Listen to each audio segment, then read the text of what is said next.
नमस्ते दोस्तों। तो very welcome to all. Hello दोस्तों। So again very welcome to all on the channel being persistent methods of research की हम series हम रिसर्च मेथड्स देख रहे थे। तो उसमें हमने अलग अलग बेसिस पे कौन सी रिसर्च मेथड्स आती है उनको देखा था। अभी जो है हम जो रिसर्च मेथड करने जा रहे हैं वो है enquiry and process based. Okay. तो आज के वीडियो में हम इंक्वायरी एंड प्रोसेस बेस्ड जो रिसर्च मेथड्स है उनके बारे में देखने जा रहे हैं। तो सबसे पहले तो अगर आप चैनल पे नए हो तो ज़रूर लाइक कीजिए, सब्सक्राइब कीजिए, चैनल को अपने दोस्तों के साथ शेयर कीजिए जिससे उनको भी इस तरह के हर एक वीडियो की नोटिफिकेशन मिलती रहेगी। सो शुरुआत करते हैं हमारे इंक्वायरी बेस्ड के पहले रिसर्च से। सो देखिए कि यहाँ पे on the basis of enquiry मतलब इंक्वायरी की जाती है किसकी तरफ से, रिसर्चर की तरफ से। तो रिसर्चर इंक्वायरी के बेसिस पे या तो स्ट्रक्चर्ड अप्रोच रखता है या अनस्ट्रक्चर्ड अप्रोच रखता है। तो स्ट्रक्चर्ड इस नाम में ही क्या बोला गया है कि इट इज़ क्वांटिटेटिव, मतलब ये प्री प्लान्ड होता है, स्ट्रक्चर्ड होता है। आपके जो भी क्वेश्चंस है जो आप पूछने जा रहे हो, आप इंक्वायरी करने जा रहे हो जिसके बारे में, तो वो आपका सारा प्री प्लान्ड होता है, डिज़ाइंड होता है। क्वेश्चंस भी आपके सेट होते हैं, रेडी होते हैं। सो प्री डिटरमाइंड ऑब्जेक्टिव्स, आप जो रिसर्च है वो क्यों करने जा रहे हो उसके ऑब्जेक्टिव्स डिसाइडेड होते हैं। डिज़ाइन कैसा होगा, मतलब उसमें सैम्पल कौन कौन से लोगों को आप स्टडी करने वाले हो वो प्री डिसाइडेड होगा। एंड क्वेश्चंस जो है जो रिसर्चर पूछने जा रहा है, ओके, तो वो भी प्री डिसाइडेड रहेंगे, जो टॉपिक के बेसिस पे रहेंगे। Next is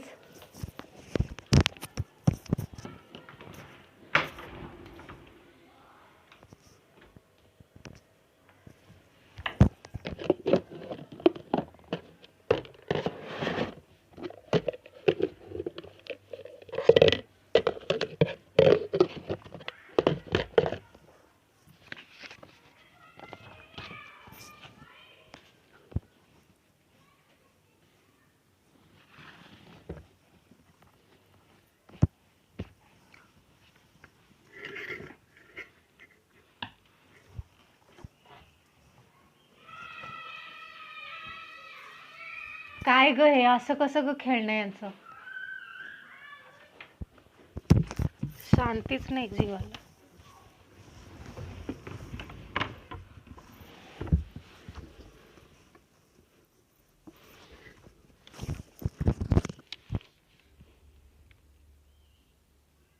so determination of problem, issue और phenomenon by quantifying the variation, मतलब कि जो भी स्ट्रक्चर्ड रिसर्च आप करने जा रहे हो, जो भी सिचुएशन है, या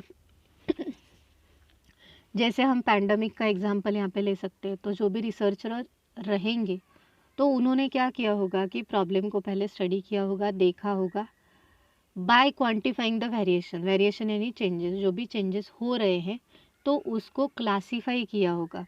ओके, नंबरिंग दी होंगी, जैसे कि पेशेंट्स के बढ़ते जो रेट था तो वो हमें अपडेट्स मिलते रहते थे। तो ये किस टाइप का हुआ, स्ट्रक्चर्ड, कि वहाँ पे आप क्या करते हो कि आपके क्वेश्चन जो है वो प्री डिटरमाइंड होते हैं कि कौन से स्टेट में कितने पेशेंट्स बढ़ रहे हैं। ओके, तो कितने मतलब न्यूमरिकल जो होता है ना, क्वांटिटी, वो आपको यहाँ पे पता चलती है। How many patients are affected by कोविड-19, ये हमारा यहाँ पे एग्जाम्पल हो सकता है। ओके, नेक्स्ट है अनस्ट्रक्चर्ड अप्रोच। तो इसके उल्टा, स्ट्रक्चर्ड के अपोजिट जो है अनस्ट्रक्चर्ड अप्रोच है, जिसमें क्या होता है बेसिकली कि यहाँ पे कोई भी जो क्वेश्चंस है, ऑब्जेक्टिव्स है, डिज़ाइन है, आपका सैम्पल, वो डिटरमाइंड नहीं होता है, प्लान नहीं किया रहता है, डिसाइडेड नहीं रहता है। आप यहाँ पे रैंडमली स्टडी करने जा रहे हो। It is known as qualitative research, allows flexibility, मतलब यहाँ पे आपको जो जो चीज़ें स्टडी करनी है इसके बारे में आप प्लान नहीं हो, फिर भी आप फ्लेक्सिबली, मतलब आपको जब जब आपके कन्वीनियंस के अनुसार आप अपनी स्टडी जारी रख सकते हो, और आपके कन्वीनियंट के टॉपिक के अनुसार। In all aspects of research process, exploring the nature of problem, यहाँ पे प्रॉब्लम किस टाइप का है वो देखा जाता है, इशू और फिनोमिनन विदाउट क्वांटिफाइंग इट, मतलब यहाँ पे पेशेंट्स के जो भी नंबर्स है वो यहाँ पे नहीं देखे जाएंगे, बट वो क्यों बढ़ रहे हैं, उसका रीज़न क्या हो सकता है, ये यहाँ पे स्टडी किया जाता है। सो क्वालिटेटिव इसीलिए इसको बोला गया है। ओके, सो आई होप आपको समझ में आ गया होगा। So it is unstructured approach. Next जो है हमारा approach, it is quantitative approach, जिसको हम स्ट्रक्चर्ड भी बोल सकते हैं। So on the basis of process, मतलब आपका जो रिसर्च प्रोसेस है वो किस तरह से या किस वे से जाने वाला है। So quantitative approach similar to deductive research, मतलब यहाँ पे आप क्या करते हो कि थ्योरी से स्पेसिफिक या फिनोमिना जो है उसकी तरफ जाते हो, मतलब जनरल टू स्पेसिफिक आप यहाँ पे जाते हो। फॉलो लीनियर पाथ, स्टेटिंग अ टेस्टेबल हाइपोथेसिस, मतलब क्या कि यहाँ पे जिस टॉपिक की आपको स्टडी करनी है उसका जो भी आपने स्टेटमेंट बनाया, मतलब हाइपोथेसिस बनाया है, वो आप एक्सप्लेन करते हो या फिर वो डिस्क्राइब करते हो। उसके बाद का जो स्टेप रहता है यहाँ पे वो है कलेक्शन ऑफ डेटा। ओके, तो वहाँ पे स्पेसिफिकली फोकस कहाँ पे रहता है क्वांटिटेटिव में, न्यूमेरिकल डाटा जो होता है ना, नंबर्स, तो उस पे फोकस रहता है और उस टाइप का डेटा कलेक्ट किया जाता है। उस डेटा को एनालाइज किया जाता है कि कितना घटा है, कितना बड़ा है, या फिर दोनों जो भी वेरिएबल्स है तो उसका कंपैरिजन किया जाता है। एंड फोर्थ वन इज, जो भी एनालाइज आपने निकाला, जो भी रिजल्ट्स आपके सामने आए, तो उसके बेसिस पे आप डिसाइड करते हो कि एक्सेप्टिंग और रिजेक्टिंग दी हाइपोथेसिस, मतलब आपने जो पहले स्टेटमेंट दिया था प्रॉब्लम के बारे में, तो ये एक्सेप्ट करे या रिजेक्ट करे कि आगे कंटिन्यू रिसर्च करने के लिए। So that is your steps of quantitative approach. Collecting और converting data into numerical form, यहाँ पे न्यूमेरिकल फॉर्म में आप डेटा प्रेजेंट करते हो जिसमें स्टैटिस्टिकल कैलकुलेशंस इन्वॉल्व होती है। और ये जो कैलकुलेशंस है ये बेसिकली जो भी सॉफ्टवेयर्स होते हैं ना, अलग अलग तरह के स्टैटिस्टिकल सॉफ्टवेयर्स, तो उनके थ्रू हम ये कैलकुलेशंस करते हैं। सो आई होप आपको क्वांटिटेटिव अप्रोच के बारे में पता चला होगा। देखिए यहाँ पे क्वांटिटेटिव रिसर्च मेथड्स की कुछ अलग अलग स्टेप्स है कि पहले प्रॉब्लम को आप क्वांटिफाई करते हो, कितना बड़ा प्रॉब्लम है। नेक्स्ट, रैंडम सैम्पलिंग आप यहाँ पे यूज़ करते हो, मतलब जो भी आपकी पॉपुलेशन है जो आप स्टडी करने जा रहे हो, तो वहाँ पे आप रैंडमली सिलेक्ट करते हो। उसके बाद है डिडक्टिव रीजनिंग, मतलब जनरल टू स्पेसिफिक की तरफ आप जाते हो। ऑब्जेक्ट बेस्ड रिसर्च, आपका यहाँ पे एक स्पेसिफिक ऑब्जेक्ट डिसाइडेड रहता है जिसको लेके ही आप आगे रिसर्च करते हो। सिस्टमैटिक ऑपरेशंस रहते हैं आप। एडवांस स्टैटिस्टिकल एनालिसिस, यहाँ पे आप एनालिसिस करते हो, स्टैटिस्टिकल एनालिसिस। ओके, मतलब स्टैटिस्टिकल यानी कि न्यूमेरिकल सारा एनालिसिस आप करते हो, डेटा जो भी आपने कलेक्ट किया है उसके थ्रू। एडवांस्ड एनालिसिस किया जाता है, मतलब थोड़ी डीप स्टडी यहाँ पे की जाती है। नेक्स्ट है ग्राफिकल डेटा, आपने जो एनालिसिस किया उसका आप ग्राफिकल रिप्रेजेंटेशन करते हो। ये ग्राफिकल रिप्रेजेंटेशन किसके थ्रू होता है, जो भी बार्स है, डायग्राम्स है, पाई चार्ट्स है, चार्ट्स है, इसके थ्रू आप दिखाते हो उस न्यूमेरिकल डेटा को, जैसे कि हमारी बैलेंस शीट्स होती है, प्रॉफिट एंड लॉस अकाउंट होता है, उस तरह से। नेक्स्ट है न्यूमेरिकल प्रोजेक्शन ऑफ परसेप्शंस। उसके बाद फाइनली न्यूमेरिकल प्रोजेक्शन, मतलब इस डेटा से क्या निकल के आया और इसका अलग अलग फील्ड्स में किस तरह से इस्तेमाल हो सकता है, तो अलग अलग पर्सपेक्टिव को यहाँ पे डिस्कस किया जाता है। सो आई होप आपको क्वांटिटेटिव रिसर्च मेथड किस तरह से चलता है इसके बारे में थोड़ी आइडिया आ गई होगी। चलते हैं हमारे नेक्स्ट अप्रोच की तरफ या रिसर्च की तरफ, जो है क्वालिटेटिव रिसर्च। ये सिर्फ एक अप्रोच है, इट इज़ बेसिकली इंडक्टिव, मतलब ये स्पेसिफिक से जनरल की तरफ जाता है। Researcher starts with tentative question, जो कि जिसको हम हाइपोथेसिस बोलते हैं। टेंटेटिव क्वेश्चन दिमाग में आता है रिसर्चर के कि ये ऐसा क्यों है या फिर ये पर्टिकुलर प्रॉब्लम क्यों अराइज हुई है। सो फिर वो ऑब्जर्व करता है प्रॉब्लम को, which becomes more specific research progress. मतलब एक जनरल प्रॉब्लम को वो ऑब्जर्व करता है और वो क्यों अराइज हुई है उसके पीछे के स्पेसिफिक रीज़न ढूंढते ढूंढते वो उस प्रॉब्लम के बारे में मोर स्पेसिफिक हो जाता है। Ends with theoretical position, finally उसको कुछ ना कुछ वहाँ से सॉल्यूशन मिल जाता है। It can be appropriate when, मतलब ये रिसर्च जो है वो कैरी आउट किया जा सकता है, बट कब? जब depth study and holistic perspective require होता है। ओके मतलब जहाँ पे सिर्फ न्यूमेरिकल डाटा होना ही काफ़ी नहीं है, बट आपको ओवरऑल सारी चीज़ें पता होनी ज़रूरी होती है, तब आप क्वालिटेटिव रिसर्च की तरफ जाते हो। कि जैसे हमने देखा कोविड के पेशेंट्स इतने बड़े हैं, बट वो क्यों बड़े हैं, क्या रीज़न है और उसके क्या इफ़ेक्ट्स हो सकते हैं, तो ये सारी चीज़ें। क्वेश्चनियर्स नॉट सुटेबल, यहाँ पे क्वेश्चनियर्स क्यों? क्योंकि यहाँ पे जो है क्वालिटेटिव रिसर्च हमें पता है ये अनस्ट्रक्चर्ड टाइप का होता है, तो यहाँ पे कुछ भी प्री डिसाइडेड नहीं होता है। सो प्री डिसाइडेड नहीं है इसका मतलब आपके पास क्वेश्चंस रेडी नहीं है, तो क्वेश्चनियर नीडेड नहीं है यहाँ पे और सूटेबल भी नहीं है। उसके बाद researcher more interested in process not the product, मतलब कि आप इस रिसर्च के थ्रू क्या निकालने वाले हो उससे भी ज़्यादा जो प्रोसेस चल रहा है, क्यों, कैसे, कब, किस वजह से, ये सारी चीज़ें यहाँ पे ज़्यादा मैटर करती है। ओके, सो आई होप आपको क्वालिटेटिव रिसर्च के बारे में पता चल गया होगा। क्या क्या मेथड्स है क्वालिटेटिव, जैसे क्वांटिटेटिव की मेथड्स हमने देखी या स्टेप्स देखी, सो क्वालिटेटिव की क्या क्या मेथड्स है। तो सबसे पहले तो इन डेप्थ इंटरव्यू के थ्रू आप उस पर्टिकुलर पर्सन का, कि जिसके ऊपर कोई पर्टिकुलर डिसीज़ का हमला हुआ है या फिर कोई सिचुएशन से वो गुजर रहा है, ठीक है, तो वहाँ पे आप उस पर्सन का इन डेप्थ इंटरव्यू ले सकते हो। सो पर्सन टू पर्सन वहाँ पे आपको ये भी पता चलेगा कि उस पर्सन की उस सिचुएशन के बारे में क्या इमोशंस है, क्या फीलिंग्स है, तो उसके बेसिस पे आप इन डेप्थ स्टडी अपना कर सकते हो और उस हिसाब से लिख सकते हो।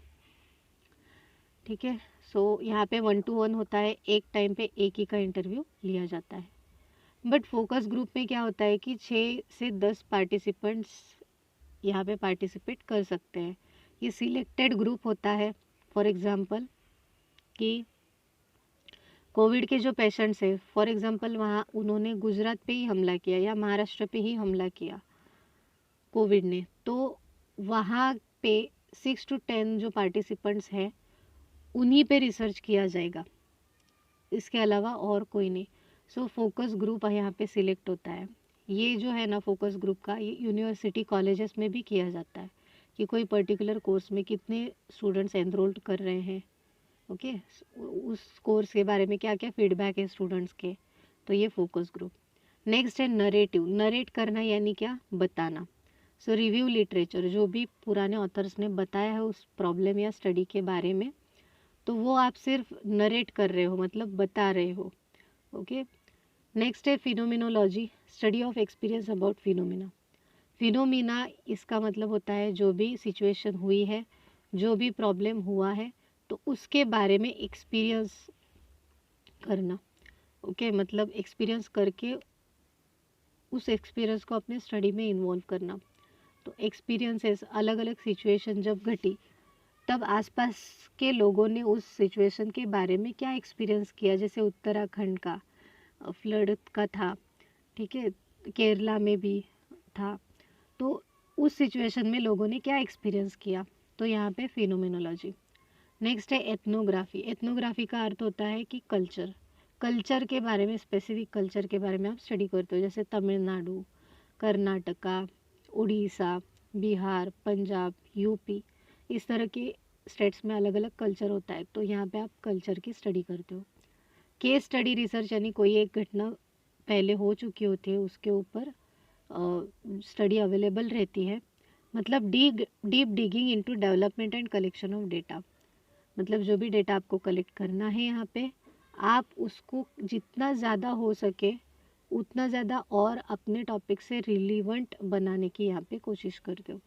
ओके, सो केस, अलग अलग केस जो हुई है उसके बारे में स्टडी करके आपको और भी ज़्यादा अपने टॉपिक के बारे में क्लियरिटी मिलती है। किस वजह से? डीप डिगिंग करने की वजह से।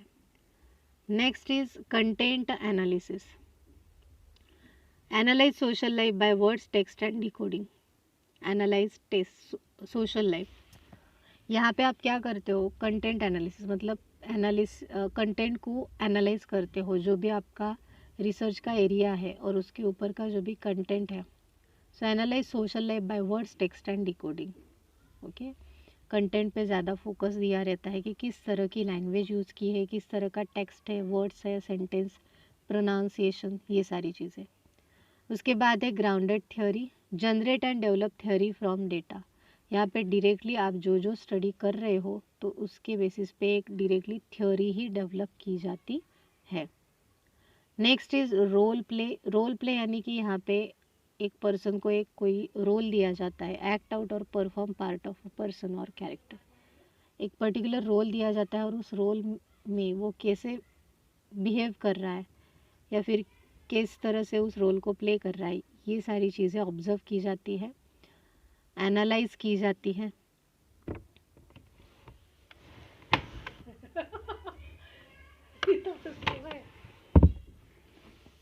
उसके बाद है साइमुलेशन।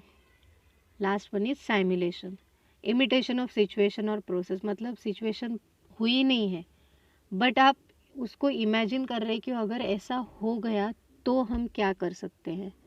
ओके, जैसे कि साइमुलेशन का एग्जांपल हम पायलट जो होता है ना, कि वहाँ पे उसको डायरेक्टली एरोप्लेन हैंडओवर करने से पहले उसकी जो है एक डमी एरोप्लेन में प्रैक्टिस की करता है वो, तो वो क्या हुआ? साइमुलेशन की सिचुएशन क्रिएट करके आप उसमें एक्सपीरियंस या प्रैक्टिस कर रहे हो।